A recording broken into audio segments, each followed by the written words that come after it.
Hello and welcome back to the Tarly Chester YouTube channel. It's been a little while, if I'm honest with you. It's been about 3-4 months now since I last uploaded the video. I was caught up in moving for quite a while. I had everything packed away and then the moving plans failed, yada yada yada. So it's a little bit annoying for me to actually record videos, but now I'm back and we're actually finally going to be able to cover the final 2 episodes of Chess Masters, which I never got done before. Just so you know, we've got a schedule going on now. On Monday I'm going to be uploading a YouTube Shorts. Tuesday's going to be doing Chess Masters until, the end of Chess Masters. And then after that, I'll be doing Twitch on every Tuesday. Thursday, I'm going to upload some kind of miscellaneous video, which won't necessarily fit into kind of like any, normal format of mine. So it's always going to be chess related, but it could be about pretty much anything to do with chess. On Saturday, I'll be doing another stream, and then on Sunday, I'll be doing my weekly Breaking Moves series. That's the current plan from going forward. But today, I want to have a look at episode 7 of Chess Masters. Obviously, we all kind of know how it ends if you've watched it. If you haven't, I'd recommend going and watching it now. But I'm not going to talk about that until the final video, when, everything happens. So what we're going to start off with today is we're going to have a quick look at the 4 games that were played. There was actually 7 games that were played in the episode, but unfortunately, the games which were called War and Pieces, which is where you had 24 pieces to start with, 24 pieces, 24 points of pieces to start with, they weren't saved, so we don't know how the games were played. We do have the starting positions though. I'm going to quickly have a look at those just very briefly, and then we'll go on to the other games. But just right now, just so you know, it's very close to my birthday, and for my birthday, I'm really hoping to be able to hit 100 subscribers on this channel. So if you haven't subscribed yet, please check down below and subscribe if you do enjoy my kind of content. So we're going to have a quick look first at the positions of the first games, and this is my first game against Lula. So we had the time to try and make this decision of what pieces we kind of wanted, and I decided that realistically, I'm most likely going to be playing my best chess in a position that I am more familiar with. So that's the reason why I chose all of my pieces, pretty much all of them, to be on their starting squares. I wanted as many as I could to be on the starting squares. I realised that rooks weren't really good until late game. I didn't think they were a worthwhile 5-piece point to have, so I thought I'd not go for any rooks at all. But instead, I would go for this extra bishop, with the idea being that if I try and open up this bishop straight away, I'm going to have at least some ideas of trying to double up down this diagonal. And which is basically what happened. They tried to get Lulu tried to get their king over to this side of the board. I was very quickly be able to go b3 and bishop b2 were definitely my first 2 moves. And I kind of just got a setup of pawns like this in the center. And then eventually this opened up and I was able to kind of attack over here. Whereas their knights weren't able to kind of team up together as effectively as my bishops were. In the other games that were there, Caitlin versus Richie, we had. And in Caitlin versus Richie, we see that Caitlin decided to go for 3 bishops and a queen versus 2 queens and a rook. Now, one thing that was very strange about this, at least from what I could tell, this is what I could tell from the episode because I wasn't able to actually watch this game, is that Caitlin was just down 5 points of material. I couldn't see where if they put any of the pieces on the board, but it just seems as if they were down here. Whereas Richie had 2 queens and a rook. This seems like a much better use of material. Caitlin might have had a rook somewhere. I couldn't see it on the episode. I might have just missed it, but there could have been a rook on one of these slots, but I couldn't see where it would be. And then in the final one was Navi versus Kel. And in Navi versus Kel, that was 2 queens, 2 knights versus 2 queens and 2 knights. And these were very well mirrored positions here. The only difference being is that 1 queen was on this square and 1 queen was like 1 queen was on this square, 1 queen was on this square here. These are very similar positions, but if you actually have a look between the games, they're all quite different kind of plans going on. Either in the first game with me and Lula, we kind of had very similar setups of like very similar, with very similar ideas of just kind of going for general standard chess. Whereas if we have a look at, for example, Navi versus Kel, it's queens and knights. Whereas Richie and Caitlin, it was instead 2 bishops here, sorry, 3 bishops and a queen versus a different set from your opponents. This was the only game where it was completely mismatched. But we are going to move on to the actual games that we have the games for. And those are the games with Bodner in. Now, Bodner is this, I think when we filmed it, they're 9, I think they're 10 now. They're a women's international master, and they are an incredible player. They are, let's say, 10 years old, and they are currently beating some of the best players in the world. They're currently the youngest person to have youngest woman to have beat a grandmaster. I think that's correct.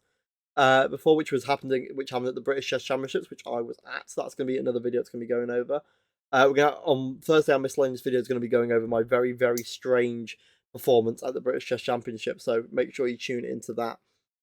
But this game here, Bodnar versus Lula. This was the longest game. This is where Lula went through. But that doesn't necessarily mean it was the best game, and I'll show you why. So it starts off with e4, e6, d4, d5, and knight d2. Even Bodnar in this tournament is playing this knight d2 move, which seems to be slightly strange because knight d2, as I said, blocks in this bishop here. But the idea is if you capture, the knight is going to come back over here, and this bishop's going to reopen here. I think everyone in the tournament who played the French defense had knight d2 played against them, despite it not being anywhere near the most common move. But then the move bishop to e7 was played, which is a slightly odd variation in my opinion. The reason being is because usually one of the pawn pushes that you want to do is this move c5. And if you play your bishop here straight away, it's going to be a little bit difficult, not only to develop this knight here, but it means you're going to have to move the bishop twice if they decide to capture on c5.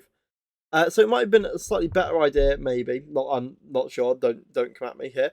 To play maybe a slightly different move here. I normally play knight to f6 here, and then bring my knight back to this d7 square and try and continue focusing pressure onto these pawns over here. But with the move bishop to e7, we now have e5 straight away, and this knight no longer has any place that it can really move to. Move it over here, but this square here, and then come on to this square here. But as we're about to see, after knight to d7, this knight is not on a square that's going to be able to attack this d4 pawn, which is kind of the whole point of the opening.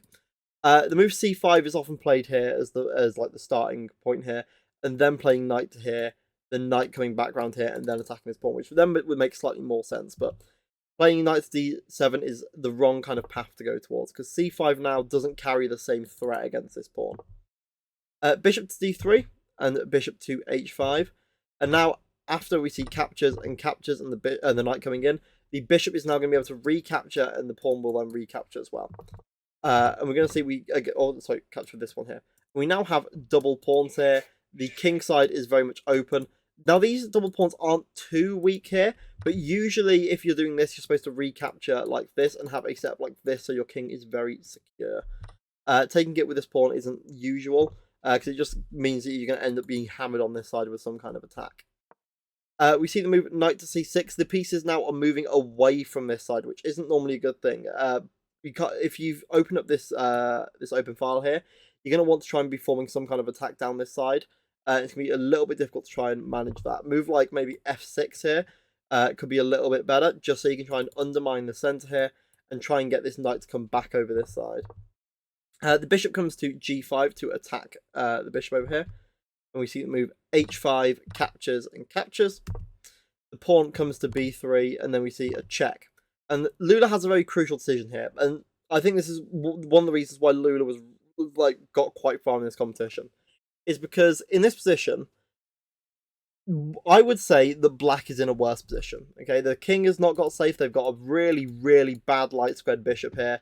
Their pieces aren't where they want to be. So in a normal game, exchanging queens here might not be the kind of thing you want to do. You want to keep your more powerful piece on the board to try and create some kind of attack. But Lula decides to trade here, and I think this was definitely the correct decision. Because whilst you are playing Bodnar, who we are kind of expected they're going to win, you're going to see that it's going to be a lot more difficult to make a quick checkmate without a queen on board. So if Bodnar is going to try and get some kind of checkmate and try and eliminate her, they're going to have to try and do it with rooks and knights, which is a lot more difficult. The bishop comes up to d7, and then the rook comes over to c1, taking this open file over here. The rook comes over to c8, trying to exchange rooks again, which they do allow. And then this knight jumps back to e1 here. The reason being is they're trying to reroute this knight onto maybe this square or maybe this square. Just trying to get them into a better position, and you're also allowing this pawn to be freed up for maybe ideas something like this. We see castles here. The knight comes over here. Castling over here is not that bad anymore because there's no actual threat. Like, you can give a check with the rook here, but you're not going to, die from it. We see the move f6 here, attacking this pawn in the center. The move knight to f4 comes in, and now we've got two protecting knights, so protecting each other here. So he's going to be very strong. There's going to be a really good example here of how knights can work together to kind of form a really good attack here. The rook comes into c1, again, coming onto this very important open file. You see we've got a little bit of tension here in the centre, neither side really wanting to take the pawns here. Well, now they do, but they didn't want to before. Captures, captures, and now the knights, again, are going to be defending each other here, making sure that no piece is going to be able to take them. The rook slides over here, and here we see a very, very stylish move here. There's actually two very stylish moves here that work. The one that I would have seen would have been rook takes c8, and then after rook captures, knight comes over, and knight comes over. But the even better option here is to play the knight here first. Then the rook comes up, you win at the other piece, and then you are able to have your rook inside into the game over this side of the board. We see the move b6 here. No, it was b5, sorry. And the knight jumps back to try and get into a better spot here. The rook comes over, the king comes over to f6. And now we are going to see very slowly white managing to just very, very slowly win this position just by taking off pawns. Managed to win a rook in a fork there. Unfortunately, it's actually nothing else here that the black's going to be able to do. The king comes down to this square here. The rook comes in, and that is checkmate. If the rook king decides to come back here, you're going to have the same situation here with another checkmate on the back ranks. This is actually a forced attack on this rook here, where they're able to win it, and then they can just go along and win all of these pawns here. Just going to be very simply pushing these pawns up the board and gaining another queen, and then simply just checkmating as a ladder checkmate lasting 46 moves. So Lula actually did a very good job at making themselves survive here. If we actually go back into the game here, we'll see that for quite a while, even though they were in a worse position, they exchanged off queens, and Bodnar wasn't able to get a very quick attack with lots of tactics. It only was in the middle to endgame where they were able to find this very nice tactic, with both of these knights being able to defend each other so they can't be attacked away, and finding the move at knight to e7 here. So it's a very good game from Lula. We're going to move on to what I think was the best game. Actually, no, going to Navi's game here. I think Navi's game was slightly weaker, but I think they kind of had a similar idea to what Lula had here. So we see here, we're going to start off with a very simple 4 knights, and then we're going to see an exchange here, and then an exchange of queens. Now, 100% here, the best move is king takes. You lose castling rights, but with a knight capturing here, you're just going to lose this pawn in the centre. And that's just going to be game over from Navi now. You kind of know that you've lost from this point on. You've got excellent development here of the two pieces. You've got a pawn up. You've got the extra centre pawn. It's just better entirely for Bodnar here. But you can see Navi has also exchanged the queens here. Again, it's going to be more difficult for Bodnar to get a winning attack very quickly. So we see bishop to here. Bishop comes back after it's just been attacked by the knight. Don't want to give white any really easy targets. And then we see knight coming in, forcing. You see here that we can see that Navi's trying to force Bodnar to make moves. Force Bodnar to make moves. And then we see them back themselves up. And then we see the king coming over to here. And Navi is just going to go for a game of survival here. How long can they last? Again, we see Bodnar using both of their knights to protect each other. It seems that Bodnar is quite a fan of this. And they're just using it to try and get into the position. Stuff like here, just protecting here. It's just very, very useful for Bodnar to have in their arsenal. Captures, captures, captures. They've now just been able to win a pawn. And then we see the move g6. So Navi is trying to bring their king back here to try and create some kind of fortress. Trying to stop Bodnar from being able to attack them and just kind of hanker down and make sure nothing can attack them. The bishop comes to c4, just threatening an exchange here. Obviously, Navi does not want to exchange here. It's not in their best interest to, because the less pieces they have on the board, the easier it's going to be to checkmate. So after king to g7, might have been maybe a better idea. Well, actually, didn't really have too much of an option here. They were going to get that pawn taken anyway if they didn't. So they get this exchange going on here, and now we're going to see another double up on this open file, and more exchanges are going to come very soon. They've now won a pawn. They're now going to win this exchange. Well, they're going to get an exchange here, which is exactly what Bodnar wants. So they want to see this kind of exchange going on here. Again, they're going to want to continue trying to find exchanges, finding attacks on the king, winning more pawns. It's going to be very simple here for Bodnar to convert. They're already 4 points up. And now we just see a complete domination of the position here. We've got all the rooks here and the knight, all of white's pieces, going straight towards the king here. It's going to be very difficult now for black to be able to defend it. Again, another exchange there. Navi's perfectly happy to exchange. And we continue onwards here, and we see that they're just continually winning pawns here. Might have been a little bit better to survive for a little bit longer. if they manage to get, like, for example, they manage to get a lot of checks off here, check there, and then the rook comes back here, just trying to make sure that they don't get checkmated too soon. But unfortunately, I'm going to get checkmated very quickly now with the idea of the rook coming over here. I can't remember what the checkmate's called. Hold on. I can't remember what it's called. If they left the knight here, they would have been able to survive a little bit longer. But they were already through at this point because, unfortunately, it was Caitlyn as the one that went out in this round, despite them actually playing, in my opinion, the best one of the 3 games. I think it's a little bit of an unfair way of trying to eliminate someone. I felt the same way in the final when Carol got eliminated. That didn't seem like a very fair way of eliminating someone. But you kind of have to, play the game that's given to you. But now we're going to see the game, where is it? It's going to be Bodnar versus Caitlyn. There we go. So yeah, Bodnar versus Caitlyn. We are going to see this game now. E4. And when I was watching this game, when I was there, I saw the move C5. I wasn't a massive fan of it. The problem with C5 is that it's a very aggressive opening. What's going to happen in a game with C5 is that you're both going to be trying to fire shots at each other. And Bodnar is going to be the one that's going to win that fight, really, because they are obviously the stronger player. But Caitlyn is taking the fight to Bodnar. We're going to see what happens here. Also, the other thing about Sicilian is it's got a lot of very well-known theory. So if Bodnar knows their theory better than Caitlyn, which is probably likely just considering they're the stronger player, they're going to find it very difficult here. So we see castles, and then the move C3, trying to threaten this move D4, coming into these centre squares and just trying to get as best control as possible.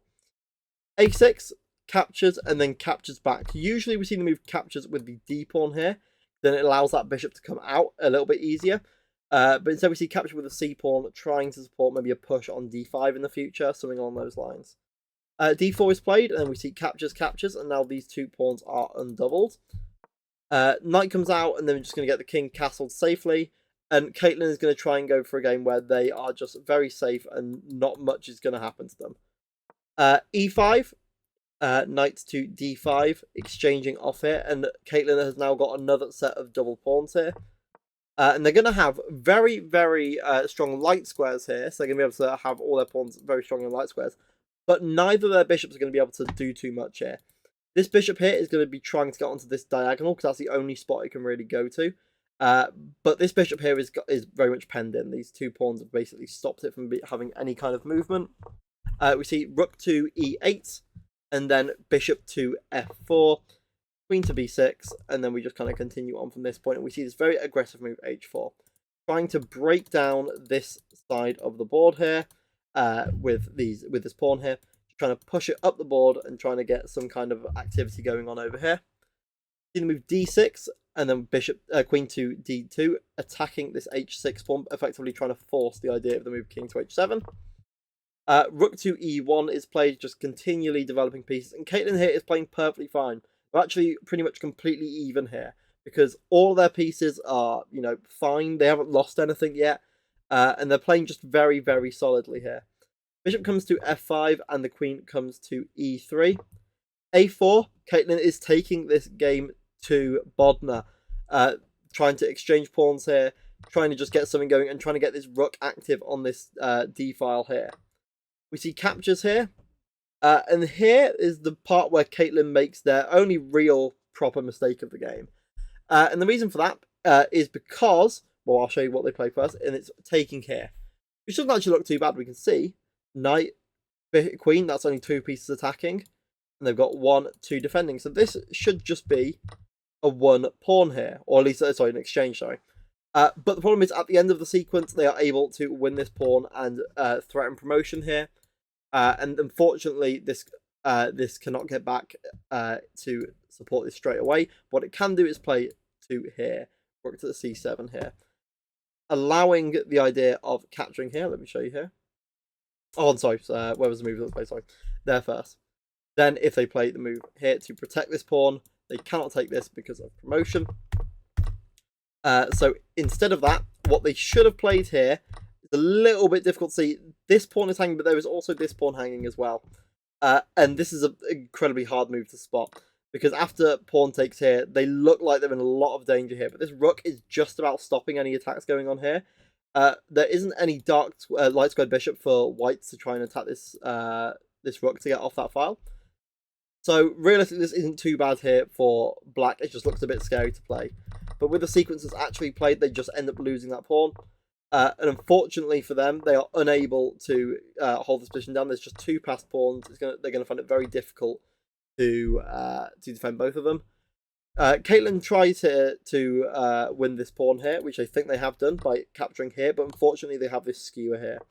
And they are able to just win this pawn and very quickly get promoted. So it was only because of a couple tactics here that Caitlyn lost that game. And they managed to last 38 moves, but unfortunately it was just too little moves to actually survive into the next round. Even though they actually played this game really well. I think that was the best game played game against Bodmer here. But now we are going on to the finale, which was Lula versus Na'Vi. The two people that went the longest in those games played on the Eliminator. And we start off with an odd sequence of moves, E4 and A5. And I think this was probably because Na'Vi had been in so many Eliminators by that point that Lula had kind of started to understand their style of play a little bit. And they didn't want to kind of risk going into known territory, which Lula would have already seen. So that's the idea they had going on here, but at the same time, you've still got to play solid chess, and A5 isn't even a move that, makes any sense. If you want to throw them off, play something like B6 or G6 or Knight to C6 or something like that. A move like A5 is just pointlessly bad. D4, E6, and what we get into here looks quite similar to a French defense. So even this, with the idea of trying to throw him off, doesn't really work. So all you've left now is a hole in this B5 square here. We see Knight to H6.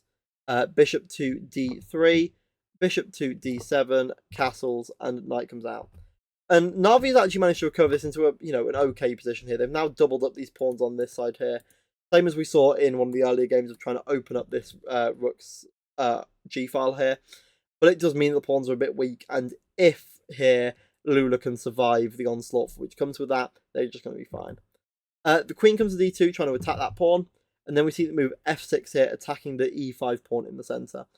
And here, it seems quite obvious what the plan is here, just capturing and capturing back. But we see D captures the C pawn here. And now there isn't enough pieces to defend this pawn here, which definitely seems like it would 100% be the best move here. Just capturing this, pushing that into the centre. This just seems like a lovely position here to have for Na'Vi. And even though the opening experiment would have been a bit weird, it would have actually paid off in the end. But instead they captured. Actually, they didn't even capture the C5 pawn here. They didn't even capture the bishop without that. Instead they played rook to G1 here. And at this point now, Na'Vi is in a much worse position. But the bluff works. They still do not capture this pawn. And instead they play F5, which is even more mystifying because that now just locks up the position and now there is no more kind of attack they can get in the centre. Very odd move here. I think definitely they were very tired at this point because we'd all been playing for multiple days in a row. So the knight comes out to A3, and then we see H5 here. Similar to how Bodmer was trying to do it, of trying to push into the position here. We see knight C2, H4, B4, and H3, just trying to open up this, not caring about the sacrifice of the pawn. They just want to get their pieces out and down this G1 file. We see the move G3, just stopping that entirely. They don't want to take the free pawn because it would open things up. And then we see the move H6 here. I feel like H5 here, if they're trying to go for this kind of plan, makes more sense. Because after this move here, just attacking this knight, they play the move H5, and this is just a bad move. The knight is being attacked here. It would need to move out of the way now. There's no kind of excuse for that. You kind of need to move the knight out of the way. Just giving up that knight makes no sense, especially when you're just going to be able to get all of your pieces involved in the attack now. Exchanging off, winning a pawn. There's now absolutely no attack here for Na'Vi here. They're just basically trying to survive a completely lost game here. And Na'Vi, as we said in the episode, it's been known for them to try and come back from these positions, but I don't think they've got anything here. We see knight coming into G6, captures and captures. Again, just losing another piece here, just pointlessly. Bishop comes into here, and this is just going to be a very easily winning endgame here. We see captures, queen come into here, and this is just simply going to be winning here. That's a very nice move here, just remembering there's a fork here, getting that queen, and we are very quickly going to see a checkmate over here. And there you go, Na'Vi with only 6 seconds left on the clock as well. No, it's not showing on here, but they only have 6 seconds left. loses the game, and Navi is out, and it's down to the final 4 contestants: myself, Richie, Kel, and Lula. Just something to note as well, from the first round, it was all people from my group that went through, which was very exciting for us because we kind of formed our own mini rivalry in our head. We never actually met the people before we started playing, but we kind of formed our own rivalry in our head that we were going to beat them. So yeah, that is the end of today's Chess Masters coverage. I hope you did enjoy it. If you did, please make sure to subscribe, as I said at the start of the video, trying to get 100 subscribers before my birthday. I hope you did enjoy. I don't think there's anything else to say. I'll see you next time. Next video will be out on Thursday at about 6 p.m. So I'll see you then. Thank you very much for watching, and I'll see you later.